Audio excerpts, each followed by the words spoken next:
Gloire à Jésus-Christ de Nazareth, Yahushua Hamashiach, notre Seigneur et Sauveur. Alléluia. Amen. Être l'ennemi de sa propre destinée. Ou encore, lorsque celui qui aime le premier aime seul. Ou encore, lorsque l'amour transmis n'est pas retransmis. Un amour qui, à l'instar d'une lumière, n'est pas réfléchi, mais irréfléchi. Il n'y a pas de réflexion. La lumière n'est pas renvoyée. Nous sommes dans Esther chapitre 3. Nous lisons à partir du verset 1. Après ces choses, le roi Assuérus fit monter au pouvoir Aman. Aman, c'est à ce personnage que nous allons nous intéresser principalement. Aman, fils d'Amédatha, l'Agagite. Il l'éleva en dignité et plaça son siège au-dessus de ceux de tous les chefs qui étaient auprès de lui. Aman a été élevé en dignité, et son siège fut placé au-dessus de ceux de tous les chefs qui étaient auprès de lui. Une élévation, un honneur. Le Seigneur nous dit, lorsque vous paraissez devant moi, ne vous asseyez pas à la première place, mais attendez qu'on vous y invite. Asseyez-vous à l'arrière et on vous fera avancer le cas échéant, mais ne vous asseyez pas d'entrée de jeu à l'avant, de peur que je ne vous dise de reculer. Aman, élevé en dignité, et son siège placé au-dessus de ceux de tous les chefs qui étaient auprès de lui. Quelle grâce, quelle bénédiction. Verset 2. Tous les serviteurs du roi, qui se tenaient à la porte du roi, fléchissaient le genou et se prosternaient devant Aman. Waouh! Quand on pense qu'au sujet du Seigneur Jésus-Christ, il est dit qu'au nom de Jésus, tout genou fléchit et toute langue confesse que Jésus-Christ est Seigneur à la gloire de Dieu le Père, de tout ce qui est dans les cieux, sur la terre et sous la terre. De simplement voir un tel langage similaire utilisé à l'égard d'un homme, c'est que cet homme a fait l'objet vraiment d'une grande élévation dans le monde. Tous les serviteurs du roi qui se tenaient à la porte du roi fléchissaient le genou et se prosternaient devant Aman. Pourquoi? Car tel était l'ordre du roi à son égard. C'est-à-dire donc que ce n'est pas par la propre force d'Aman qu'il a été élevé. Le roi l'a élevé, le roi a déclaré à son endroit qu'il était maintenant digne de recevoir un tel honneur, qu'il lui était donné d'être élevé à ce rang. Alléluia. Mais Mardoché ne fléchissait point le genou et ne se prosternait point. Donc, frères et sœurs, nous avons l'histoire d'Aman, qui a été élevé en dignité, qui a vu son siège élevé au-dessus de ceux de tous les chefs qui étaient auprès de lui. Pourquoi? Parce que c'était l'ordre du roi à son égard. Ainsi, tous fléchissaient le genou et se prosternaient devant Aman. Frères et sœurs, à travers cet enseignement, à travers ce partage, nous allons nous-mêmes nous examiner pour ce qui est de notre marche, pour ce qui est de notre posture face à notre Seigneur et Sauveur Jésus-Christ. Le Seigneur Jésus-Christ nous a donné à être membres de son royaume. Il nous a sortis des ténèbres pour nous amener dans sa lumière. Alléluia! Il nous a sauvés. Il a fait de nous ses enfants. Il nous appelle ses enfants. Et voici, il nous a élevés, il nous a amenés auprès de lui. Nous sommes les membres de son corps sur le plan spirituel. Quel honneur! Et nous avons hérité de son autorité qu'il nous donne à manifester dans ce monde. Alléluia! Et donc, nous allons utiliser quelques images en considérant que le roi Assuérus peut être par moments associé à l'image du Seigneur et Aman à un enfant du Seigneur. De même, Mardoché pourra aussi par moments être considéré comme un enfant du Seigneur. Alléluia. Nous poursuivons. Nous allons dans Esther chapitre 2, versets 5 et 6. Il y avait dans Suse, la capitale, un juif nommé Mardoché, fils de Jaïr, fils de Chiméi, fils de Kis, homme de Benjamin, qui avait été amené de Jérusalem parmi les captifs déportés avec Jéconia, roi de Juda, par Nebuchadnezzar, roi de Babylone. Mardoché, un exilé, dans un pays qui n'est pas le sien, qui a été amené avec la captivité.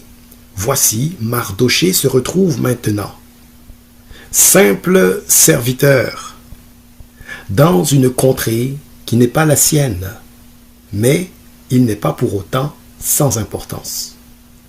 Un simple serviteur qui se tient aux portes du palais du roi.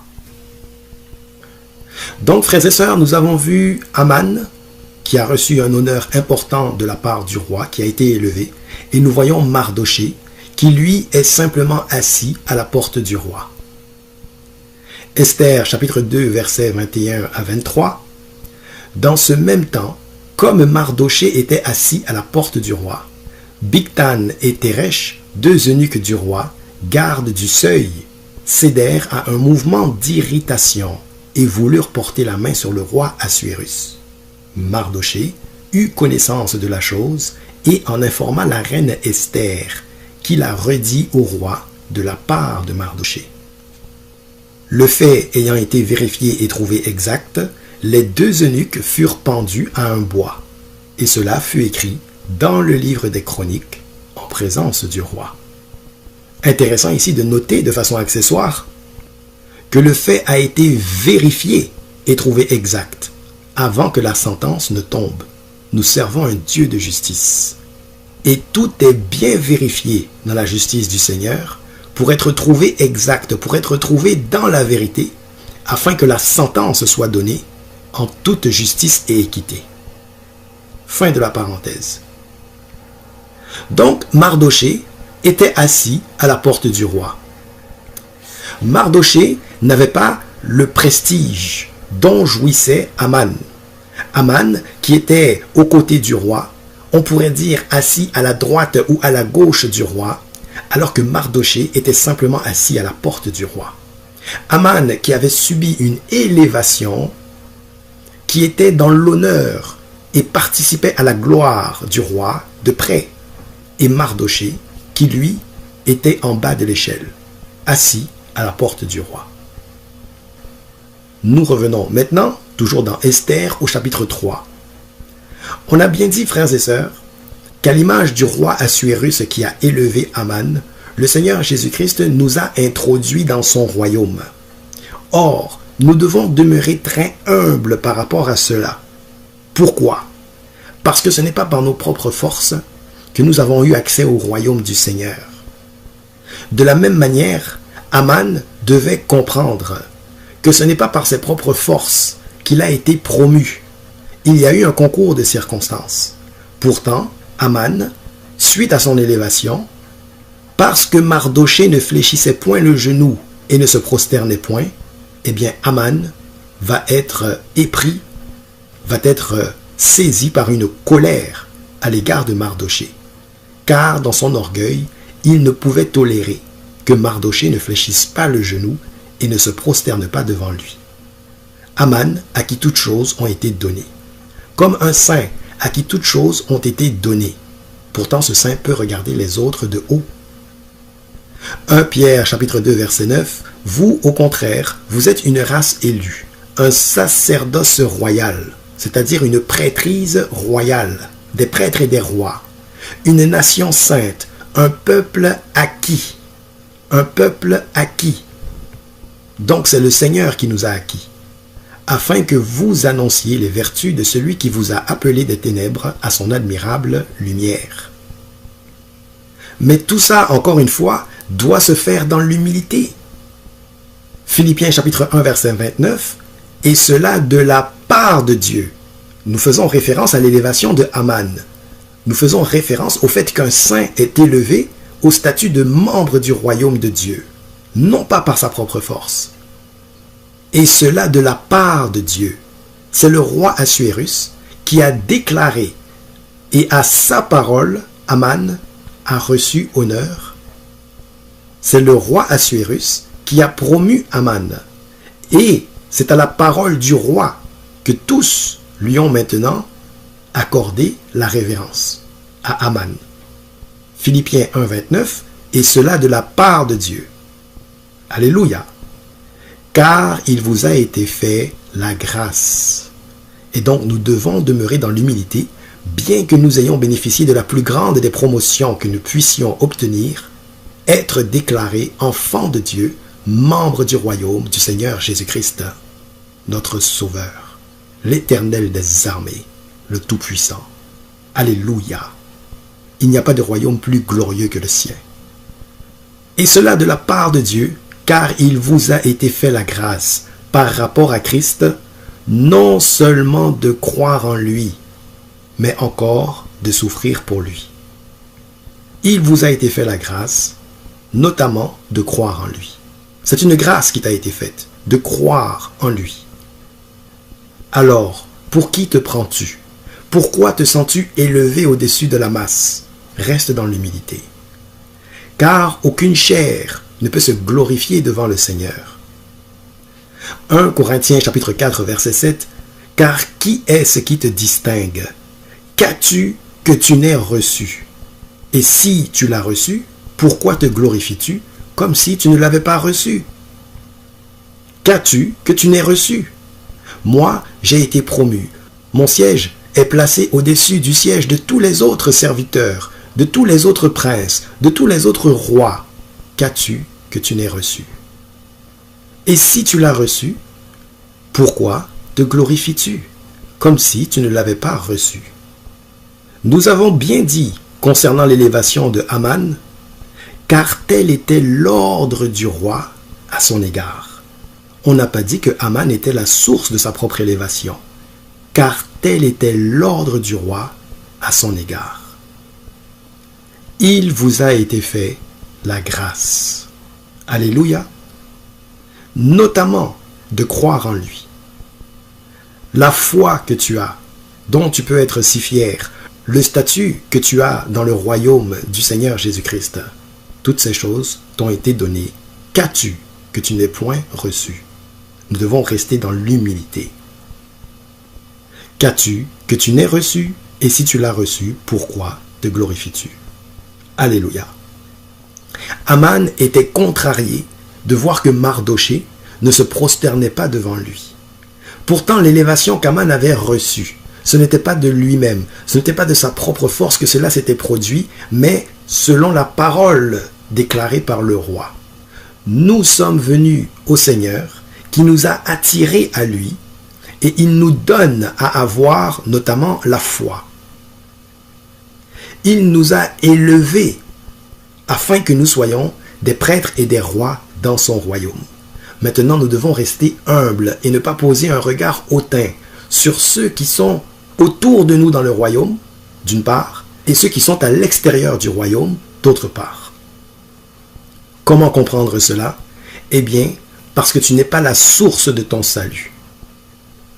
1 Corinthiens chapitre 1, versets 29 à 31, afin que nulle chair ne se glorifie devant Dieu. Aucune chair ne pourra se vanter devant le Seigneur d'avoir fait quoi que ce soit.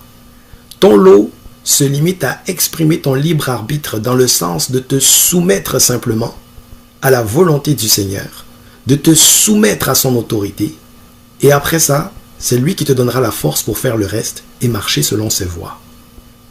Tant que tu demeureras soumis, il agira dans ta vie et il te permettra de marcher selon sa volonté. Verset 30. Or, c'est par lui que vous êtes en Jésus-Christ, lequel, de par Dieu, a été fait pour nous sagesse, justice et sanctification et rédemption, afin, comme il est écrit, que celui qui se glorifie dans le Seigneur. Que celui qui se glorifie dans le Seigneur. Il est ton rocher, il est ta force, il est ta source de vie. Alléluia. Il est l'auteur de ta bénédiction. Amen. Ne l'oublions jamais, frères et sœurs, Philippiens chapitre 2, verset 13, car c'est Dieu qui produit en vous le vouloir et le faire selon son bon plaisir. Tu peux choisir de te soumettre au Seigneur Jésus-Christ. Par la suite, c'est lui, c'est Dieu qui produit en vous le vouloir et le faire selon son bon plaisir. Nous l'avons bien dit, afin qu'aucune chair ne se glorifie devant lui. 1 Corinthiens, chapitre 1, verset 29. Alléluia. Nous parlons bien de Aman qui a été élevé. Nous parlons bien d'un saint qui a été élevé au rang de membre du royaume du Seigneur Jésus-Christ. En cela, cet enfant, ce saint, a été récipiendaire de l'amour du Seigneur Jésus-Christ. 1 Jean chapitre 3 verset 1. Voyez quel amour le Père nous a témoigné pour que nous soyons appelés enfants de Dieu. Et nous le sommes. Si le monde ne nous connaît pas, c'est qu'il ne l'a pas connu. L'amour du Père, c'est ce que nous avons reçu. Et ceci non pas par notre propre force, mais parce que le Seigneur Jésus-Christ est bon. Et il a fait de nous, il nous appelle enfants de Dieu, une prêtrise royale, des prêtres et des rois dans son royaume. Un sacerdoce royal. 1 Pierre, chapitre 2, verset 9. Alléluia. Une nation sainte, un peuple acquis. Et quand nous comprenons ces choses, nous devons demeurer dans l'humilité et avoir du respect pour ceux qui nous entourent. Ne pas nous enorgueillir de notre position d'élévation qui s'est produite à la parole de notre Maître et Seigneur et Sauveur Jésus-Christ. Nous parlons du roi Assuérus, de Aman qui a été élevé, promu, et nous parlons aussi de Mardoché. On continue. 1 Pierre chapitre 5 versets 6 et 7. Humiliez-vous donc sous la puissante main de Dieu, afin qu'il vous élève au temps convenable. Afin que vous vous éleviez vous-même au temps convenable, afin qu'il vous élève au temps convenable. Que faut-il faire pour que cela se produise? Humiliez-vous donc sous la puissante main de Dieu. Restez dans l'obéissance à sa parole. Alléluia. Verset 7. Et déchargez-vous sur lui de tous vos soucis, car lui-même prend soin de vous. Lui-même prend soin de vous. Alléluia. Gloire à Jésus. Alors nous récapitulons, frères et sœurs, Esther, chapitre 3, versets 1 et 2. Après ces choses, le roi Assuérus fit monter au pouvoir Aman. Aman est élevé, on le fait monter au pouvoir. Fils d'Amédata, l'Agagite, il l'éleva en dignité et plaça son siège au-dessus de ceux de tous les chefs qui étaient auprès de lui. Tous les serviteurs du roi qui se tenaient à la porte du roi fléchissaient le genou et se prosternaient devant Aman, car tel était l'ordre du roi à son égard. Mais Mardoché ne fléchissait point le genou et ne se prosternait point. Donc, vous l'avez compris, frères et sœurs, nous faisons une analogie pour tirer des enseignements de ce récit en comparant le roi Assuérus au Seigneur Jésus-Christ à notre égard, qui pouvons parfois nous comporter comme Aman et être enorgueillis du fait que nous ayons obtenu une promotion, étant devenus membres du royaume céleste. Et nous utilisons aussi Mardoché comme l'image d'un serviteur simple qui n'a pas été élevé pour l'instant et qui peut maintenant faire l'objet d'une certaine condescendance par celui qui a subi une élévation. Alléluia. Donc toi qui es un saint dans la foi, est-ce que tu peux avoir du dédain pour un autre saint parce qu'il n'a pas la même onction que toi, parce qu'il n'a pas reçu les mêmes dons que toi, il n'a pas les mêmes aptitudes, considérant que toutes ces choses t'ont été données à toi comme à lui? Est-ce que tu peux ne pas le mépriser? Alors que pourtant, dans le secret, c'est peut-être par lui que le Seigneur passe pour te bénir. Alors que dans le secret, c'est peut-être lui qui prie pour toi et qui est un instrument entre les mains du Seigneur pour te bénir, peut-être même à ton insu. Est-ce que tu méprises une autre personne dans le corps parce qu'elle est plus jeune que toi, soit physiquement dans la chair, ou alors plus jeune que toi par le fait du nombre d'années de conversion, qu'elle soit plus jeune dans la foi? Est-ce que tu méprises quelqu'un qui est entre les mains du Seigneur pour précisément te bénir toi, mais parce que tu ne comprends pas les choses spirituelles, ou alors parce que tu ne perçois pas et que tu ne discernes pas les choses dans l'esprit, tu attaques par la chair la source même de ta bénédiction, qui est orchestrée par le moyen d'un tiers que toi tu méprises, parce que tu te vois et tu t'estimes supérieur à cette personne-là. L'esprit de supériorité, l'esprit de dédain, de condescendance, l'orgueil. Attention, car effectivement, le roi Assuérus fit monter au pouvoir Aman, c'est bien. Il l'éleva en dignité et plaça son siège au-dessus de ceux de tous les chefs qui étaient auprès de lui. C'est bien.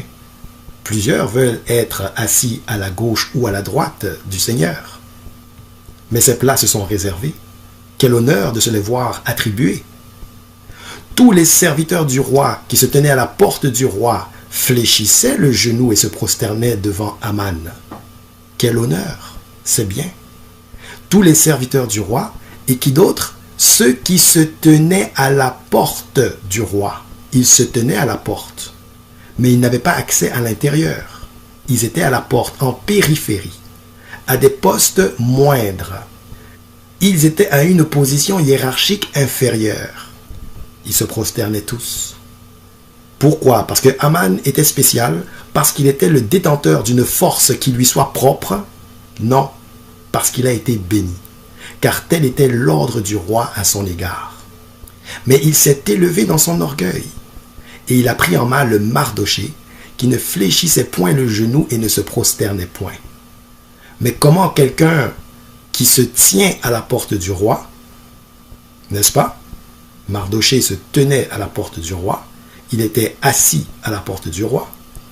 Nous l'avions vu, Mardoché assis à la porte du roi. Esther chapitre 2, verset 21. Donc comment quelqu'un qui se tenait à la porte du roi, qui n'avait pas le même honneur, qui n'avait pas le même niveau de dignité, comment osait-il ne pas fléchir le genou et se prosterner devant Aman, qui avait été promu, qui avait été élevé? Donc nous disons attention, il y a des gens que l'on peut prendre à mal, il y a des gens envers qui on peut développer une animosité, tout en étant inconscient, ignorant que dans l'esprit, cette même personne est la source de ta bénédiction à la base. Car oui, il faut se poser la question, comment se fait-il qu'Aman ait pu bénéficier d'une promotion? Le texte le précise. À tout le moins, nous avons un élément de réponse. Nous revenons dans Esther chapitre 2, verset 21. Dans ce même temps, comme Mardoché était assis à la porte du roi, Bigtan et Teresh, deux eunuques du roi, gardes du seuil, cédèrent à un mouvement d'irritation et voulurent porter la main sur le roi Assuérus. Donc, deux eunuques du roi ont voulu porter la main sur le roi Assuérus et donc commettre un attentat. Verset 22, Mardoché eut connaissance de la chose et en informa la reine Esther qui la redit au roi de la part de Mardoché. Verset 23, le fait ayant été vérifié et trouvé exact, les deux eunuques furent pendus à un bois, et cela fut écrit dans le livre des Chroniques en présence du roi. Ceci conclut le chapitre 2. De sorte que quand nous arrivons dans le chapitre 3, nous comprenons que c'est après ces choses, c'est-à-dire le fait que Mardoché ait révélé la tentative d'attentat à l'égard du roi Assuérus, c'est après ces choses que le roi Assuérus fit quoi? Fit monter au pouvoir Aman.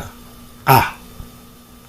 Donc ce même Mardoché qui ne fléchissait point le genou et ne se prosternait point, c'est ce même Mardoché qui a été à l'origine d'un mouvement, à l'origine des circonstances qui ont ouvert la porte à ce que le roi Assuérus procède à un remaniement de sa garde et que Aman soit porté au pouvoir. Est-ce que vous voyez l'ironie de la chose? Aman, qui prenait en main le Mardoché, ignorait ou alors s'il ne l'ignorait pas, a choisi de ne pas tenir en compte correctement le fait que c'était Mardochée qui était instigateur de ce remaniement, entre guillemets, ministériel. Mardochée ayant déjoué le complot, le roi a dû par la suite procéder à des ajustements quant à son entourage. Et c'est alors que Haman a été promu. Mardochée a été la source de la bénédiction de Haman. Mardochée, quelqu'un qui était assis à la porte du roi, se tenant à la porte du roi, ne bénéficiant pas des honneurs dont bénéficiait Haman. Mais ce même Mardochée, méprisé, celui-là même, c'est lui qui, de par ses actions, s'est avéré une bénédiction pour ce qui était de l'élévation reçue par Haman.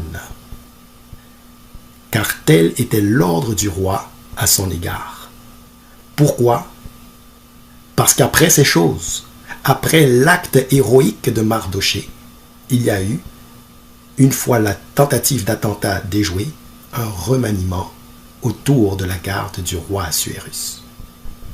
Cette personne que tu méprises dans la foi, c'est peut-être cette personne par laquelle le Seigneur va passer pour te bénir. C'est peut-être par cette personne que le Seigneur passe pour que des prières soient faites afin que toi tu sois fortifié dans l'exécution et l'accomplissement de ton ministère.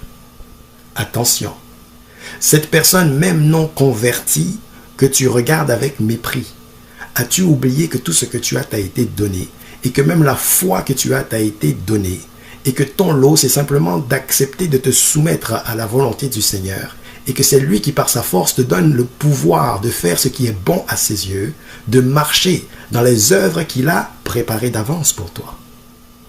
Attention de ne pas s'enorgueillir, de ne pas devenir un Haman qui attaque autour de lui des personnes qui sont peut-être la source de sa bénédiction. Attention de ne pas sous-estimer une personne qui n'est pas en vue, qui ne semble pas élevée en prestance, élevée en dignité et dont le siège n'est pas au-dessus du siège de tous les chefs. Attention de ne pas négliger ces individus. Car le Seigneur passe par ce qui est faible pour confondre ce qui est fort. Et celui qui à première vue semble être un membre inutile dans le corps est peut-être un des plus importants, même s'il n'est pas visible. Matthieu chapitre 19, versets 13 à 15. Alors on lui amena des petits enfants, afin qu'il leur imposât les mains et pria pour eux. Mais les disciples les repoussèrent. Pourquoi? Parce que c'étaient des petits enfants. C'étaient des gens assis à la porte du roi. Ils n'avaient pas encore un siège élevé au-dessus de celui des autres. Mais pourtant, verset 14, et Jésus dit, laissez les petits enfants et ne les empêchez pas de venir à moi, car le royaume des cieux est pour ceux qui leur ressemblent. Il leur imposa les mains et il partit de là. Quand il leur a imposé les mains, il a spirituellement fait une déclaration relativement à leur élévation dans l'esprit. Leur siège a été élevé dans l'esprit, au-dessus du siège des autres. Il leur imposa les mains, il leur conféra dans l'esprit un rang plus élevé. Alléluia, car il les appelait à prendre part à son royaume. Et bien que ces enfants seraient sous des tuteurs pour un temps, la royauté et la gloire étaient à eux, leur appartenaient en propre, jusqu'à ce qu'elles puissent être manifestées au temps arrêté. Oh, alléluia. Oui, il y a un temps pour toutes choses. Jean chapitre 7, verset 6, Jésus leur dit, « Mon temps n'est pas encore venu, mais votre temps est toujours prêt. Au temps arrêté par le Seigneur, toutes choses s'accompliront. » Il imposa les mains à ses enfants, et par là, il leur donnait, il leur conférait un statut divin, royal. Il les établissait comme un sacerdoce royal dans son royaume, au temps arrêté. Alléluia. Pourtant, parce que c'étaient des petits enfants, ils ont été négligés. On les a regardés de haut. Jean chapitre 6, versets 8 à 10.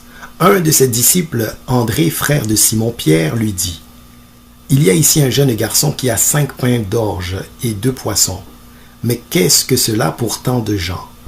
Jésus dit « Faites-les asseoir. » Il y avait dans ce lieu beaucoup d'herbes. Ils s'assirent donc au nombre d'environ 5000 hommes. Et, on le sait, Jésus va multiplier la nourriture afin que tout le monde puisse manger à sa faim. Or, c'était bel et bien un jeune garçon qui avait les pains d'orge et de poissons, lesquels seront multipliés. Nous parlons bel et bien de Aman, élevé en dignité, et dont le siège fut placé au-dessus de celui de tous les chefs qui étaient auprès de lui. Nous parlons de Aman, concernant lequel tous les serviteurs du roi qui se tenaient à la porte du roi fléchissaient le genou et se prosternaient devant lui. Nous parlons de Aman, promu, parce que c'était l'ordre du roi à son égard, non pas par sa propre force. Nous parlons de Aman, qui a pris en main le Mardoché, qui lui se tenait à la porte du roi. Mardoché, qui n'a pas fléchi le genou, ni ne s'est prosterné devant Aman. Et donc, Aman l'a pris en mal, l'orgueil. Pourtant, l'élévation de Aman, sa promotion a eu lieu après des circonstances particulières, après ces choses, c'est-à-dire quoi?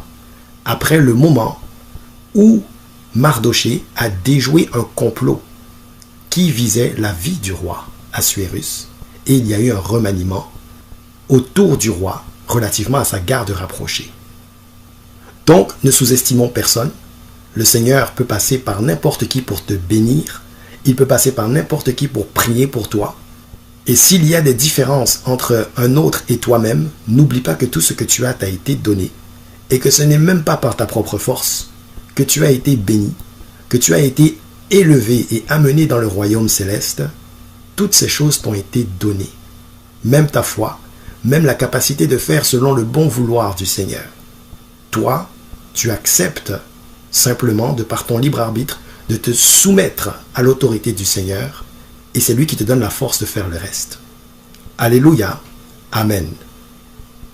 Regardez simplement, frères et sœurs, une illustration rapide, ce n'est pas l'objet du message, mais simplement pour nous rappeler qu'il y a des gens qui prient pour vous, qui prient pour nous, au sein du corps, parce qu'ils en ont reçu le fardeau, et nous bénéficions de leur prière.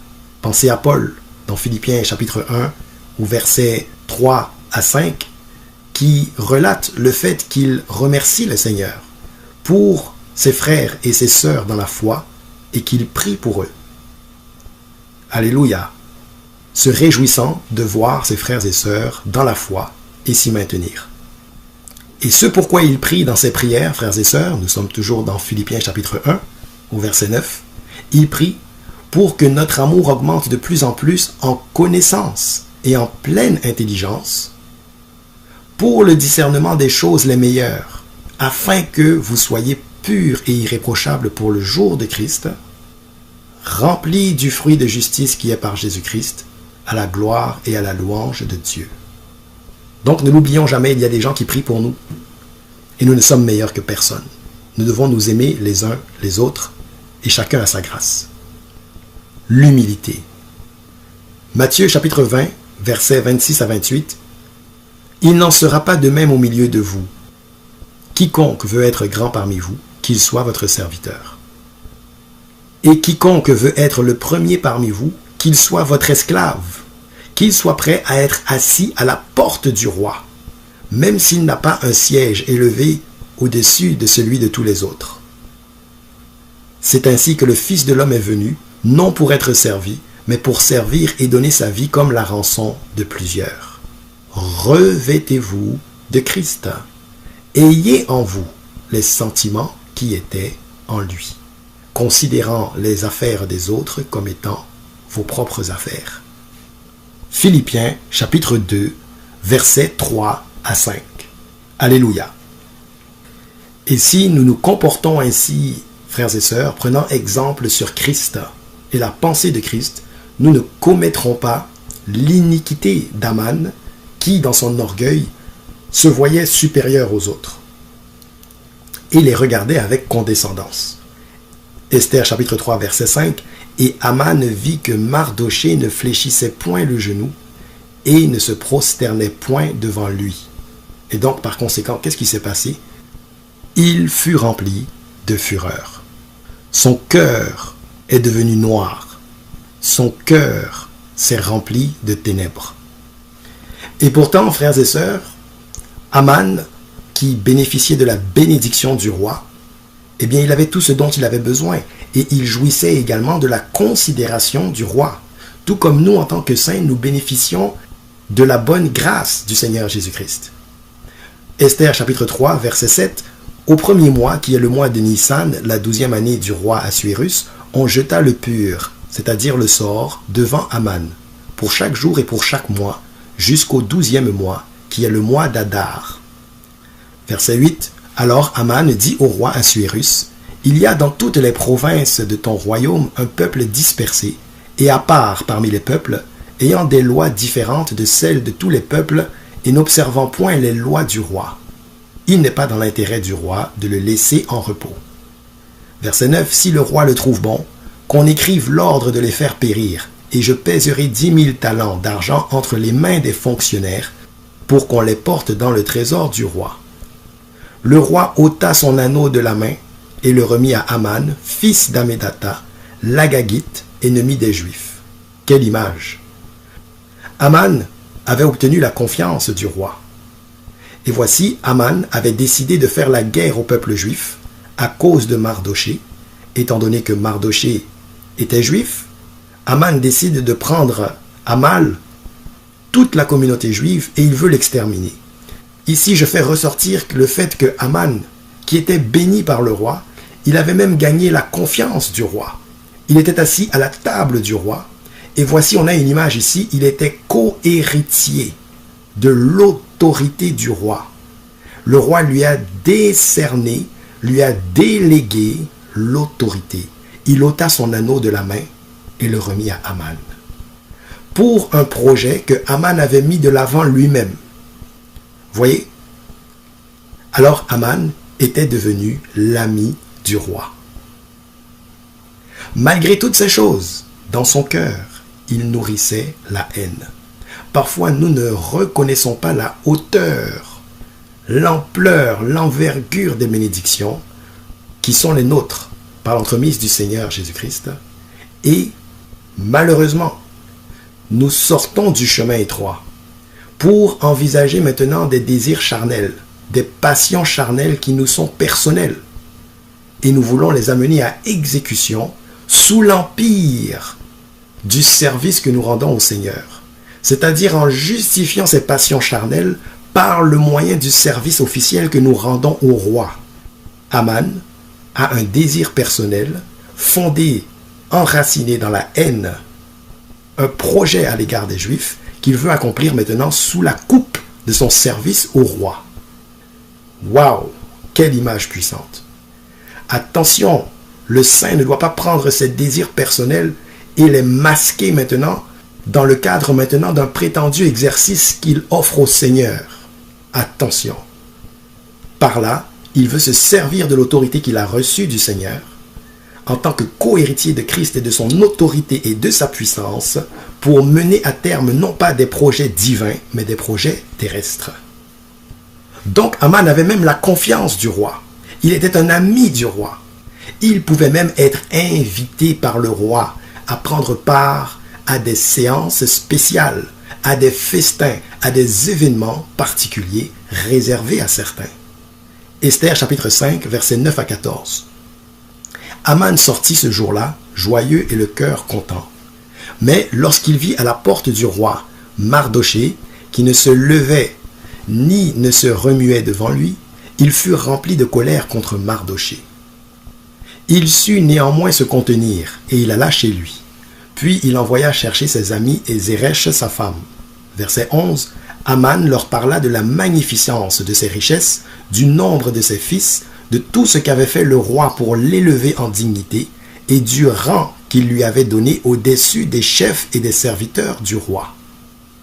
Voici Aman qui veut se vanter de tout ce qu'il a fait, mais il oublie de préciser deux choses, que ce n'est pas par sa propre force que tout cela s'est produit, numéro 1, et que numéro 2, c'est plutôt par le fait de Mardoché que cette bénédiction lui est parvenue, le même Mardoché à qui il en veut mortellement, il a même envie de le tuer. La haine. Mais quand il parle aux autres de lui-même, il s'attribue la gloire de toutes choses, comme a pu le faire par exemple le roi Nebuchadnezzar. N'ai-je pas moi qui ai bâti cet empire, Babylone? Verset 12. Et il ajouta, je suis même le seul que la reine Esther ait admis avec le roi au festin qu'elle a fait, et je suis encore invité pour demain chez elle avec le roi. Un privilège que nous avons en tant que saints, d'être admis dans la famille du Seigneur. Aman, quant à lui, est fier de ce privilège qu'il a, de la proximité qu'il a avec le roi et la reine Esther. Par contre, son cœur est mauvais. Et il le confirme lui-même, verset 13, « Mais tout cela n'est d'aucun prix pour moi, aussi longtemps que je verrai Mardoché, le Juif, assis à la porte du roi. » Tu marches avec le Seigneur, il te bénit, mais un désir charnel, un seul désir charnel, amène ton cœur dans l'iniquité, noircit ton cœur, corrompt ton cœur, parce qu'il y a un désir qui te tracasse, alors que tu devrais être davantage concentré sur la bénédiction que le Seigneur t'accorde. Tu es distrait. Tellement que tu en oublies la grandeur et l'envergure de la majesté de ce que le Seigneur t'a donné. Tout cela n'est d'aucun prix pour moi, aussi longtemps que je verrai Mardoché, le Juif, assis à la porte du roi. Mais comment peut-il dire maintenant que tout cela n'est d'aucun prix? Qu'est-ce qui est d'aucun prix? Le fait que tu aies été élevé, promu, et que ton siège soit au-dessus de celui de tous les autres? Le fait qu'à la parole du roi, tu aies été promu? Le fait que tu aies la confiance du roi, qui te donne son anneau, et qui te confère son autorité, toutes ces choses lui sont d'aucun prix. Quel blasphème! Toi qui suis le Seigneur, qui fait battre ton cœur jusqu'à ce jour, qui t'a béni de toutes sortes de bénédictions dans les lieux célestes, est-ce que tu oseras dire maintenant que toutes ces choses sont d'aucun prix? Pourquoi? Parce qu'il y a un désir charnel que je n'ai pas encore satisfait, et je suis prêt à mettre de côté tout mon héritage dans le royaume, afin de satisfaire ce désir unique sur le plan de ma chair. Or, les désirs de l'esprit sont contraires aux désirs de la chair. Ne marchez pas selon le conseil des désirs de la chair, mais selon le conseil de l'esprit. Verset 14, Zeresh, sa femme, et tous ses amis lui dirent, qu'on prépare un bois haut de 50 coudées, et demain matin, demande au roi qu'on y pende Mardoché. Puis tu iras joyeux au festin avec le roi. Cet avis plut à Aman, et il fit préparer le bois. En marge du sentier battu sur lequel il est appelé à marcher, Aman se laisse séduire par des moqueurs. Il va s'asseoir à la table des moqueurs. Il va boire la coupe des démons, ne comprenant pas qu'il ne peut pas à la fois boire de la coupe des démons et de la coupe du Seigneur. Qu'il ne peut simultanément être assis à la table des méchants et à la table du Seigneur. L'assemblée des moqueurs. Cet avis plut à Aman et il fit préparer le bois. Nous parlons de Aman, qui avait la faveur du roi, qui avait la confiance du roi, qui s'est fait donner l'anneau du roi, que le roi a convié à un festin. Nous parlons de Aman, qui avait la possibilité d'entrer, entre guillemets, dans le Saint des Saints, pour être en présence du Tout-Puissant. Esther, chapitre 6, verset 5. Les serviteurs du roi lui répondirent, « C'est Aman qui se tient dans la cour. » Et le roi dit qu'il entre. Or, à cette époque, il y avait un règlement qui faisait en sorte qu'on n'entrait pas comme ça dans la cour du roi et que toute personne qui s'y présentait sans avoir été expressément invitée, que cette personne était mise à mort. Esther chapitre 4 verset 11, tous les serviteurs du roi et le peuple des provinces du roi savent qu'il existe une loi portant peine de mort contre quiconque, homme ou femme, entre chez le roi dans la cour intérieure sans avoir été appelé. Celui-là seul a la vie sauve, celui qui a été appelé, à qui le roi tend le sceptre d'or. Et moi, je n'ai point été appelé auprès du roi depuis 30 jours. Donc ceci fait référence à un autre moment dans l'histoire où Esther s'inquiète de se présenter justement dans la cour du roi sans y avoir été invitée, et elle nous instruit concernant cette loi portant peine de mort, visant quiconque entre dans la cour intérieure du roi sans avoir été appelé. Et nous comprenons nous-mêmes qu'en tant que saints, le voile a été déchiré à la croix. Le sang de Jésus-Christ nous lave de nos péchés afin que nous soyons justifiés d'être dans sa présence, devant lui, dans le Saint des Saints. Autrement, nous serions consumés. Nous serions frappés de mort. Et donc, c'est l'image que nous avons ici concernant cette loi portant peine de mort pour quiconque n'est pas appelé mais se présente devant le roi. Alléluia. Donc, bien qu'on ne s'attardera pas là-dessus, le sceptre d'or, c'est l'image, n'est-ce pas, de cette autorisation de se présenter devant le roi, de traverser le voile pour aller dans le Saint des Saints, relativement au tabernacle.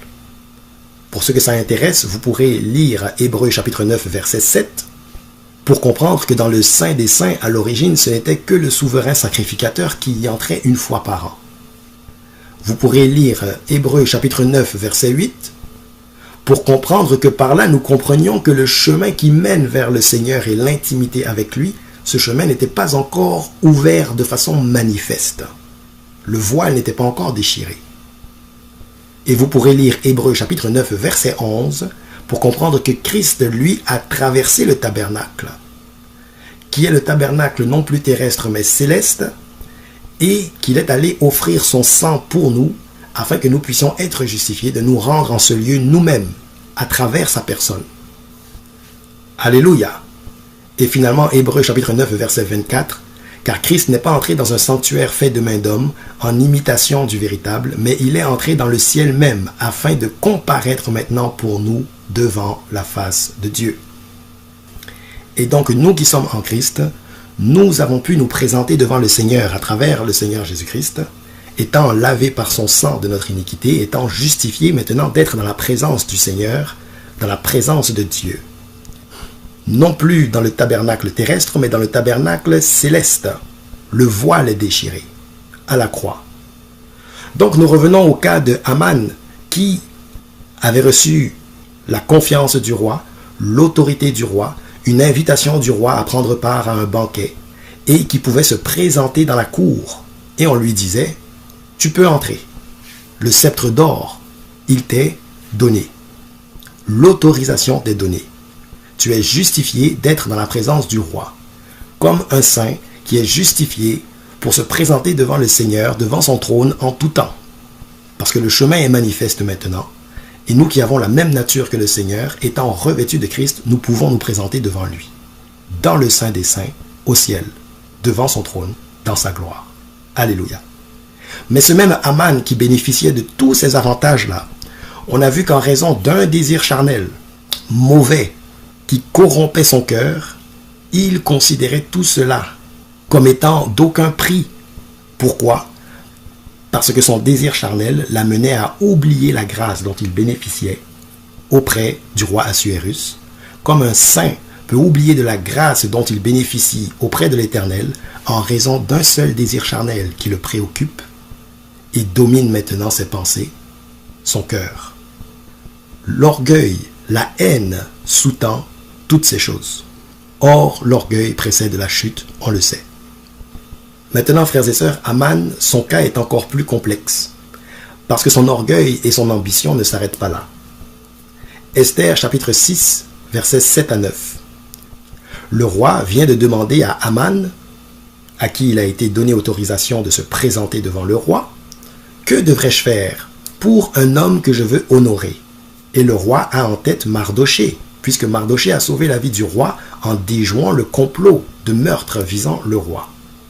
Et Haman qui se fait poser la question par le roi Assuérus, « Que devrais-je faire, Haman, pour honorer l'homme à qui je veux donner des honneurs? Que devrais-je faire, Haman, moi, le roi Assuérus, pour honorer un homme qui mérite de recevoir pareil honneur? » Verset 7, « Et Aman répondit au roi, « Pour un homme que le roi veut honorer, » et ici le roi Assuérus a en tête Mardochée, mais Aman, dans son orgueil, lui, il a en tête sa propre personne. Verset 8, « Il faut prendre le vêtement royal dont le roi se couvre et le cheval que le roi monte, et sur la tête duquel se pose une couronne royale. » Verset 9, « Remettre le vêtement et le cheval à l'un des principaux chefs du roi, puis revêtir l'homme que le roi veut honorer, le promener à cheval à travers la place de la ville et crier devant lui. C'est ainsi que l'on fait à l'homme que le roi veut honorer. » Comprenez ici, frères et sœurs, que Aman est en train d'exprimer au roi Assuérus ce qu'il aimerait que lui, Aman, on lui fasse. Et c'est très ici machiavélique. Parce qu'en fait, si on lit à travers les lignes, c'est comme si Aman était en train de dire, peut-être de façon inconsciente, au roi Assuérus, il y a eu une tentative, un attentat relativement à ta vie, roi Assuérus. Tu t'en es sorti, mais sache une chose, le prochain attentat sur ta vie, c'est moi qui en serai à l'origine, car c'est moi qui, dans mon cœur, souhaite occuper ton poste. Comment peut-on comprendre cela? Parce qu'il dit, pour un homme que le roi veut honorer, et Aman parle de lui-même, il faut prendre le vêtement royal dont le roi se couvre. Or, le roi est encore en poste. Pourquoi veut-il prendre le vêtement royal du roi, alors qu'il n'est pas roi, Aman? Et le cheval que le roi monte. Mais pourquoi Aman veut-il monter le cheval du roi? Le roi est encore en poste. Et sur la tête duquel se pose une couronne royale. Remettre le vêtement et le cheval à l'un des principaux chefs du roi, puis revêtir l'homme que le roi veut honorer, pensant à lui-même. Le promener à cheval à travers la place de la ville et crier devant lui. Or, frères et sœurs, il faut savoir que lorsque quelqu'un était nommé roi, eh bien on le déclarait à travers la ville. On criait, voici votre roi, voici le nouveau roi. Or, Aman souhaitait que ces choses-là soient faites à son égard. Regardez à titre d'exemple, frères et sœurs, dans 1 Roi chapitre 1 verset 5, alors que le roi David est en train de mourir. Plusieurs se bousculent déjà pour être son successeur. Adonijah, fils de Haggith, se laissa emporter par l'orgueil jusqu'à dire « C'est moi qui serai roi ». Et qu'est-ce qu'il va faire? Et il se procura un char et des cavaliers et 50 hommes qui couraient devant lui. Donc, une parade avec un cheval, des chevaux, pour courir devant lui et annoncer « Voici le nouveau roi ». Donc vous voyez, frères et sœurs, Aman voulait être monté à cheval et annoncer qu'il est le roi. Quelle ambition! Et donc ce même Aman, qui bénéficiait de la grâce du roi Assuérus, parce qu'il avait pris Mardochée à mal, parce qu'il avait un désir charnel qu'il voulait assouvir, il considérait d'aucun prix tous les privilèges qu'il avait reçus, acquis auprès du roi, seulement en raison d'une seule passion charnelle, qui le dominait. Une passion charnelle qui s'était présentée aux portes de son cœur et à laquelle il n'a pas pu résister, en raison de son orgueil, en raison de son cœur mauvais. Or, on le sait, 1 Jean chapitre 3 verset 15, quiconque est son frère est un meurtrier, et vous savez qu'aucun meurtrier n'a la vie éternelle demeurant en lui. Aman avait un cœur meurtrier, rempli par le meurtre non seulement à l'égard de Mardochée, mais de tout le peuple juif. La haine, le manque d'amour, c'est comme le meurtre. Et vous voyez, quand le cœur est mauvais, on souhaite avoir le pouvoir tout de suite pour détrôner celui qui est en place. Aman envisageait déjà d'être à la place du roi, qui pourtant régnait toujours, le roi Assuérus. Ce qui est différent du cas d'Élisée, qui lui souhaitait maintenant obtenir une élévation, mais seulement après le départ d'Élie, une fois qu'Élie serait enlevé. Vous voyez la différence au niveau des deux cœurs. Il y a celui qui veut supplanter, et il y a celui qui veut succéder. Ce n'est pas la même chose. 2 Rois chapitre 2 verset 9, lorsqu'ils eurent passé, Élie dit à Élisée, demande ce que tu veux que je fasse pour toi avant que je sois enlevé d'avec toi. Donc non pas pour te substituer à moi maintenant, pour me supplanter, mais pour me succéder une fois que je ne serai plus là. Différence avec Aman, qui lui a des ambitions d'avoir le pouvoir alors que le roi Assuérus est toujours en poste. Élisée répondit, qu'il y ait sur moi, je te prie, une double portion de ton esprit. Un désir de puissance, mais qui ne doit pas s'exercer, mais qui n'est pas souhaité dans un contexte où on va supplanter l'autre et lui usurper son poste. Mais seulement une fois que celui qui est là en poste sera enlevé. Donc Élisée veut être élevé, mais il est prêt à attendre qu'Élie ne soit plus. Verset 10, Élie dit, tu demandes une chose difficile, mais si tu me vois pendant que je serai enlevé d'avec toi, cela t'arrivera ainsi, sinon cela n'arrivera pas, une fois que je serai enlevé. Que tu puisses avoir une double portion de mon esprit.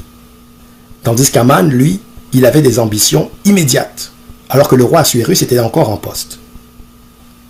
Genèse chapitre 4, verset 6, et l'Éternel dit à Caïn, « Pourquoi es-tu irrité, et pourquoi ton visage est-il abattu ?» Verset 7, « Certainement, si tu agis bien, tu relèveras ton visage, et si tu agis mal, le péché se couche à la porte, et ses désirs se portent vers toi.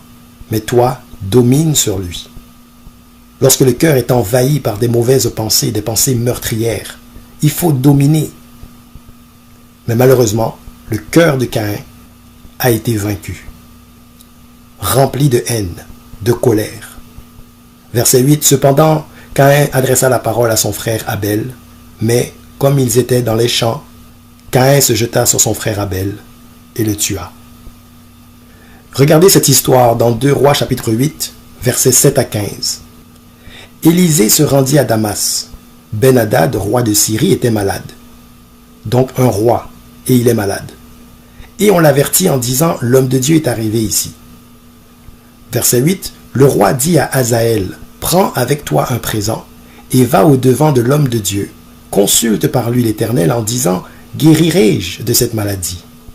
Verset 9, Hazaël alla au-devant d'Élisée, prenant avec lui un présent, tout ce qu'il y avait de meilleur à Damas, la charge de 40 chameaux. Lorsqu'il fut arrivé, il se présenta à lui et dit, ton fils Ben-Hadad, roi de Syrie, m'envoie vers toi pour dire, guérirai-je de cette maladie?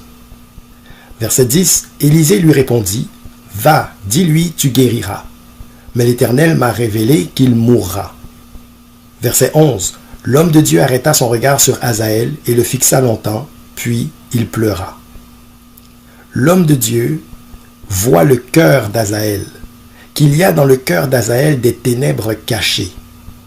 Continuons. Verset 12, Hazaël dit, « Pourquoi mon Seigneur pleure-t-il » Et Élisée répondit, « Parce que je sais le mal que tu feras aux enfants d'Israël. Tu mettras le feu à leurs villes fortes, tu tueras avec l'épée leurs jeunes gens, tu écraseras leurs petits-enfants, et tu fendras le ventre de leurs femmes enceintes. » Comprenez, Assuérus aurait pu comprendre par là que Aman avait l'intention de faire du mal au peuple juif, par extension à la haine qu'il avait pour Mardoché. Verset 13, Hazaël dit, « Mais qu'est-ce que ton serviteur, ce chien, pour faire de si grandes choses ?» Et Élisée dit, « L'Éternel m'a révélé que tu seras roi de Syrie. » Verset 14, Hazaël quitta Élisée et revint auprès de son maître, qui lui dit, « Que t'a dit Élisée ?» Et il répondit, « Il m'a dit, tu guériras. » Le lendemain, Hazaël prit une couverture, qu'il plongea dans l'eau, et il l'étendit sur le visage du roi, qui mourut. Et Hazaël régna à sa place. Hazaël a été consulter le prophète Élisée pour savoir si le roi allait survivre. Élisée lui dit, le roi va survivre. Mais Élisée pleure parce qu'il voit dans Hazaël, dans son cœur à Hazaël, des ténèbres. Il voit la haine et un esprit meurtrier, une ambition d'être roi.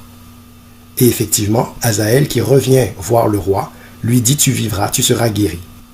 Et effectivement, Hazaël revient voir le roi pour lui dire « Tu seras guéri ». Mais le problème n'est plus la guérison. Le problème, c'est le cœur d'Hazaël qui veut régner à la place du roi. Et il va l'assassiner. Le cœur méchant, le cœur meurtrier, le manque d'amour. Par la révélation de ce qu'il avait dans son cœur, Aman était en train d'informer le roi que le prochain attentat sur la vie du roi Assuérus proviendrait d'Aman lui-même.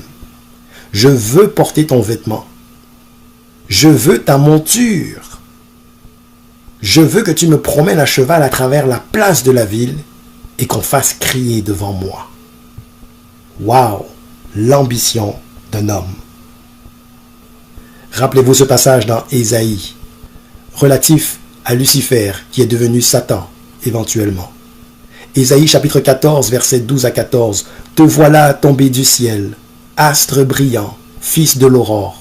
Tu es abattu à terre, toi le vainqueur des nations. Tu disais en ton cœur, je monterai au ciel, j'élèverai mon trône au-dessus des étoiles de Dieu. Je m'assiérai sur la montagne de l'assemblée, à l'extrémité du septentrion. Je monterai sur le sommet des nues.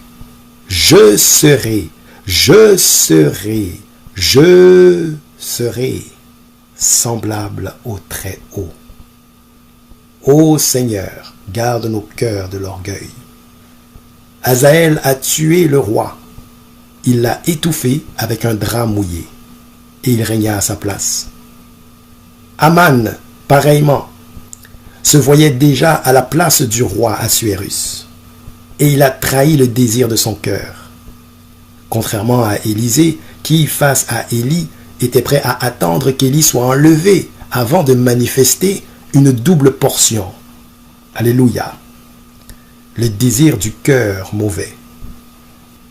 Toujours en référence à Lucifer qui est devenu Satan, Ézéchiel chapitre 28 verset 15, « Tu as été intègre dans tes voies depuis le jour où tu fus créé, jusqu'à celui où l'iniquité a été trouvée chez toi. » Aman a servi le roi Assuérus, mais un jour, l'iniquité a été trouvée dans son cœur. Ça a commencé avec la haine qu'il avait pour Mardoché et le peuple juif, et ça s'est poursuivi avec son ambition de remplacer le roi. C'est ainsi que l'on fait à l'homme que le roi veut honorer. L'ambition d'Aman, le cœur mauvais, l'iniquité fut trouvée en lui. Aman qui avait tout, qui jouissait de toute la bénédiction, de toutes les bénédictions dans les lieux célestes. J'utilise une image. Il bénéficiait de toutes les bénédictions dans le royaume du roi Assuérus. Mais un désir charnel, l'iniquité, une semence d'iniquité dans son cœur, faisait en sorte que toutes ces choses devenaient d'aucun prix à ses yeux. Quelle tragédie. Ecclésiaste chapitre 7 verset 29. Seulement, voici ce que j'ai trouvé. C'est que Dieu a fait les hommes droits, mais ils ont cherché beaucoup de détours. L'homme est compliqué. Tu cherches quoi? Tu veux quoi? Ô Seigneur Jésus-Christ, aie pitié de nos âmes. Revenons à Esther chapitre 5, verset 10. Rappelez-vous que Aman a été chercher ses amis et Zeresh, sa femme, pour délibérer, pour discuter de ce qu'il fallait faire concernant Mardoché. Et à l'issue de ces discussions, verset 14, Zeresh, sa femme et tous ses amis lui dirent qu'on prépare un bois haut de 50 coudées et demain matin demande au roi qu'on y pende Mardoché. L'esprit d'assassin, l'esprit meurtrier. Voilà les conseils qu'il a reçus.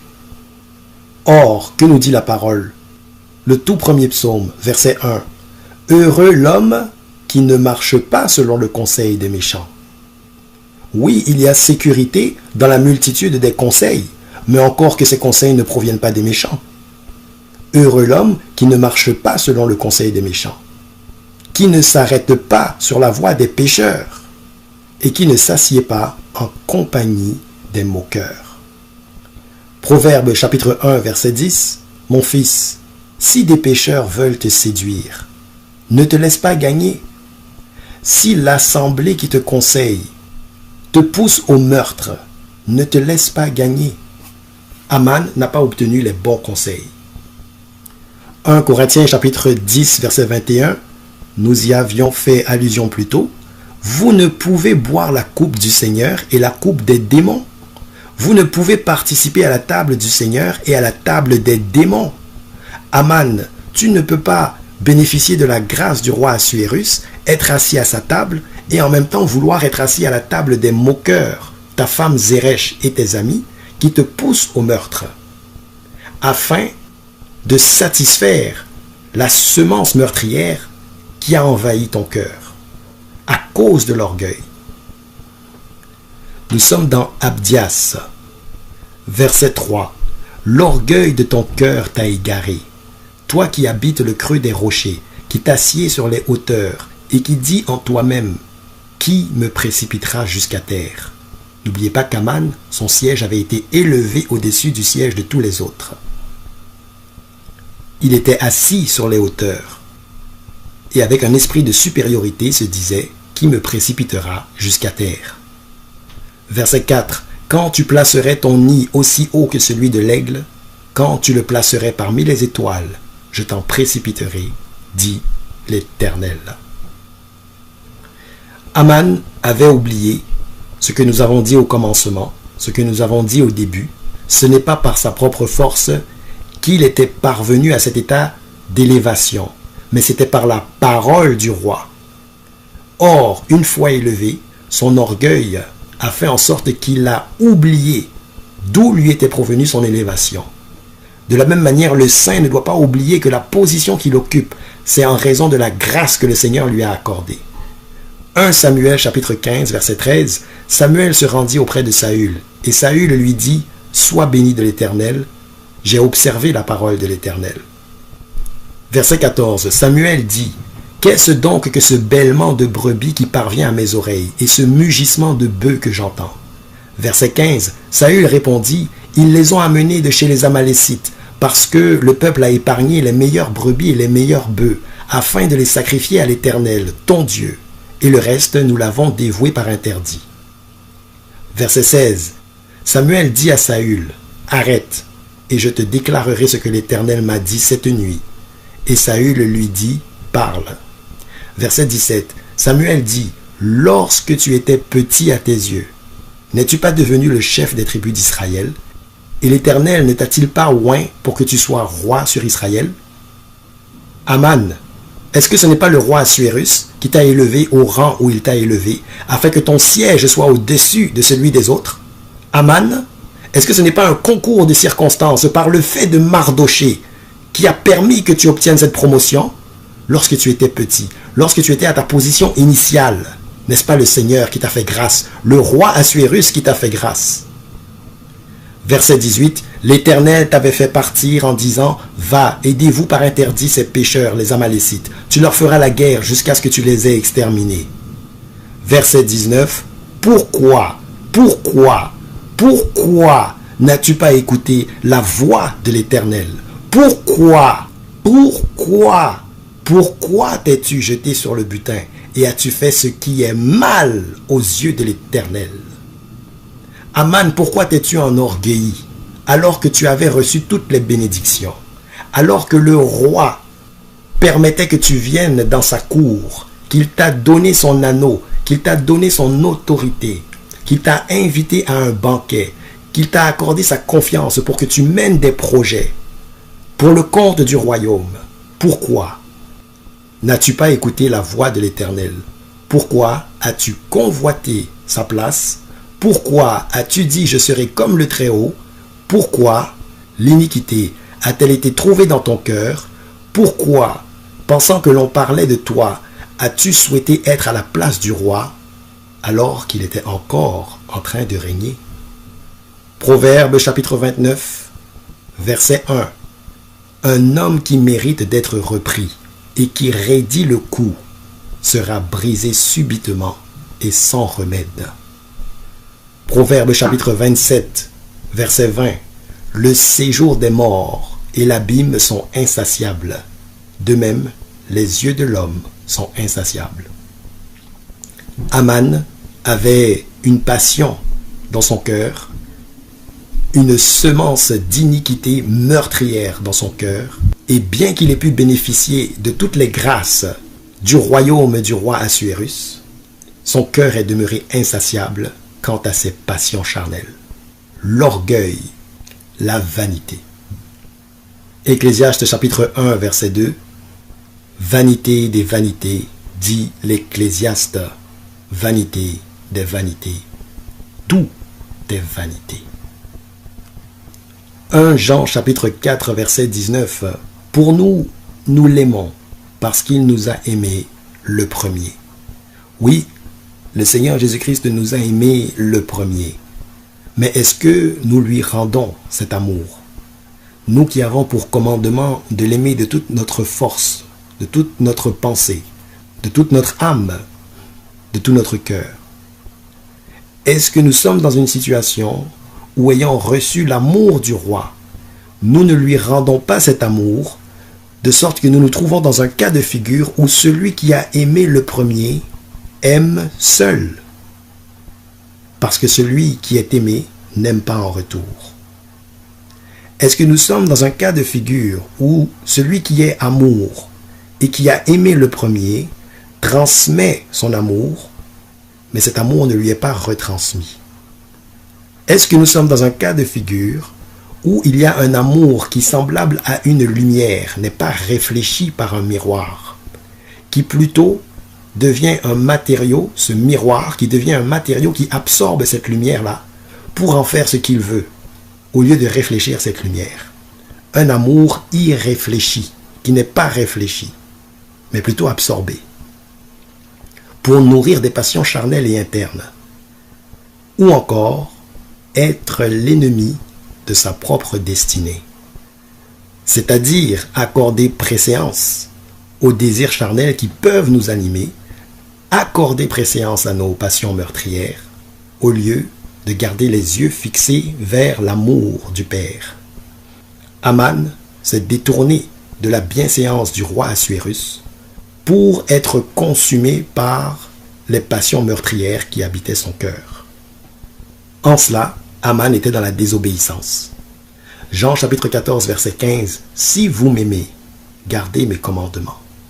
C'est alors que vous aimerez en retour celui qui vous a aimé le premier.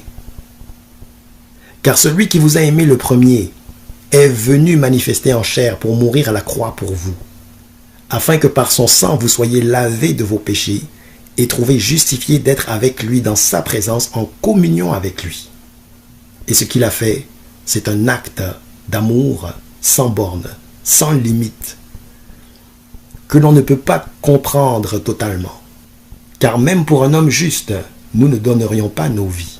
Or, le Seigneur l'a fait, en tant qu'homme. Jean chapitre 15, verset 13, « Il n'y a pas de plus grand amour que de donner sa vie pour ses amis. » Et pourtant, c'est ce que le Seigneur a fait, nous réconcilier à lui et acquérir son peuple, son Église, par son propre sang. Actes chapitre 20, verset 28, « Prenez donc garde à vous-même et à tout le troupeau sur lequel le Saint-Esprit vous a établi évêque pour paître l'Église du Seigneur, qu'il s'est acquise par son propre sang. » Et donc, comme nous le disions au début, toi qui as pu bénéficier de plusieurs grâces que le Seigneur t'a accordées, est-ce que tu poses un regard maintenant condescendant? Est-ce que, étant animé par l'orgueil, tu méprises ou tu regardes de haut ou tu manques de considération à l'égard de frères et sœurs dans la foi? Parce qu'ils n'ont pas les mêmes capacités, la même onction ou le même rôle au sein de l'Église. 1 Pierre chapitre 4 versets 9 et 10, « Exercez l'hospitalité les uns envers les autres sans murmure. » Verset 10, « Comme de bons dispensateurs des diverses grâces de Dieu, que chacun de vous mette au service des autres le don qu'il a reçu. » Donc chacun a reçu sa part. Et chacun fait avec ce qu'il a reçu. Ça ne doit pas devenir une occasion de développer de l'orgueil les uns envers les autres. Parce qu'on l'a vu, celui que tu méprises peut être celui par lequel le Seigneur passe pour te bénir. l'exemple de Aman et de Mardoché. Celui que tu méprises peut être celui qui dans le secret prie pour toi. On a vu un exemple avec Paul qui priait pour les autres, ses frères et ses sœurs.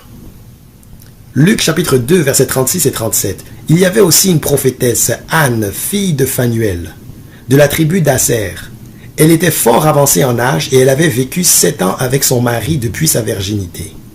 Restée veuve et âgée de 84 ans, elle ne quittait pas le temple et elle servait Dieu nuit et jour dans le jeûne et dans la prière. Nuit et jour dans le jeûne et la prière. Vous pensez qu'elle ne prenait pas le temps de prier pour les autres? Quand on prie nuit et jour, on fait plus que dire « Seigneur, merci pour ta grâce et ta miséricorde dans ma vie ». Forcément, on prie aussi pour les autres. Le Seigneur dit bien dans Exode chapitre 20 verset 3 « Tu n'auras pas d'autre Dieu devant ma face. Tu n'auras pas d'idole devant moi, mais toi-même, tes passions charnelles. » Est-ce qu'elles ne sont pas devenues elles-mêmes une idole dans ta vie? Est-ce que toi, tu es devenu un Dieu qui se tient devant la face du Seigneur en raison de ton orgueil? Aime Jésus qui t'a aimé le premier. Aime-le en retour. Afin que tu ne sois pas comme Aman, élevé en dignité, dont le siège était au-dessus de celui de tous les autres, devant qui se prosternaient tous. En raison de son propre mérite, par ses propres forces? Non, car tel était l'ordre du roi à son égard. Ne fais pas comme Aman qui a pris quelqu'un à mal, alors qu'il n'a même pas compris que c'est par cette personne que Dieu était passé, Mardoché, pour occasionner les circonstances qui donneraient lieu à l'élévation de Aman, suite à un remaniement de la garde du roi Assuérus, après qu'un attentat fut déjoué. Ne fais pas comme Aman, qui a hérité de l'autorité du roi, qui a été béni, mais qui, s'entourant de mauvais conseillers, va nourrir son cœur meurtrier sur la base des conseils de mauvais associés. Aman, qui avait accès au Saint des Saints, qui pouvait aller dans la présence du roi, comme il le voulait, le sceptre d'or était toujours levé pour lui. La peine de mort ne s'appliquait pas pour lui, parce qu'il était justifié devant le roi. Aman, qui a voulu revêtir le vêtement du roi, qui a voulu s'asseoir sur la monture du roi, qui a voulu que les honneurs soient à lui. C'est ainsi que l'on fait à l'homme que le roi veut honorer. Aman, qui lorsqu'il était petit à ses yeux, avant sa promotion, était demeuré dans le rang, mais une fois promu, la méchanceté de son cœur a pris le dessus. Un esprit meurtrier. Pourquoi l'orgueil? Mardoché ne fléchissait point le genou et ne se prosternait point. Et pour cette raison, toutes les bénédictions dont il avait pu être le bénéficiaire étaient maintenant d'aucun prix. Aussi longtemps que je verrai Mardoché le Juif assis à la porte du roi. L'ingratitude, le manque de reconnaissance par rapport à la grâce que tu as reçue du Seigneur. Luc chapitre 3 versets 12 à 14. Il vint aussi des publicains pour être baptisés et ils lui dirent « Maître, que devons-nous faire ?» Il leur répondit, c'est Jésus qui parle, « N'exigez rien au-delà de ce qui vous a été ordonné. » Verset 14. Des soldats aussi lui demandèrent, « Et nous, que devons-nous faire ?» Il leur répondit, « Ne commettez ni extorsion, ni fraude envers personne, et contentez-vous de votre solde. » N'oubliez pas qu'en vertu de 2 Timothée, chapitre 2, nous sommes des soldats, nous aussi. Contentez-vous de votre solde. 2 Timothée chapitre 2, allons au verset 4. Il n'est pas de soldat qui s'embarrasse des affaires de la vie, s'il veut plaire à celui qui l'a enrôlé. Le désir, les passions de ton cœur, qui peuvent être des passions meurtrières, si tu t'embarrasses des affaires de la vie, des soucis de ta chair, et que les grâces du Seigneur deviennent d'aucun prix à cause de cela, tu ne peux pas plaire à celui qui t'a enrôlé. Aman ne pouvait pas plaire au roi Assuérus s'il avait des désirs meurtriers dans son cœur pour Mardochée et le peuple juif. Et l'athlète n'est pas couronné s'il n'a combattu suivant les règles. N'est pas couronné, comprenez qu'il ne peut pas avoir la vie. Esther chapitre 7 verset 10. Et l'on pendit Aman au bois qu'il avait préparé pour Mardochée. Et la colère du roi s'apaisa. Ne méprise personne, ne sois pas épris d'orgueil ni d'un esprit de supériorité. Prends acte de la grâce du Seigneur dans ta vie et de toutes les bénédictions dont tu jouis dans les lieux célestes, et que cela ne soit jamais d'aucun prix. Car aucune passion charnelle, rien dans ce monde ne doit te séparer de l'amour de Christ. Il est lent à la colère, mais il ne laisse pas le méchant impuni. Et la colère du roi s'apaisa. Aime Jésus, qui t'a aimé le premier, afin que celui qui aime le premier n'aime pas seul, afin que l'amour transmis soit retransmis, afin de ne pas être l'ennemi de ta propre destinée. Soyez bénis dans le nom puissant de Jésus-Christ de Nazareth, Yoshua HaMashiach, notre Seigneur et Sauveur. Alléluia. Amen.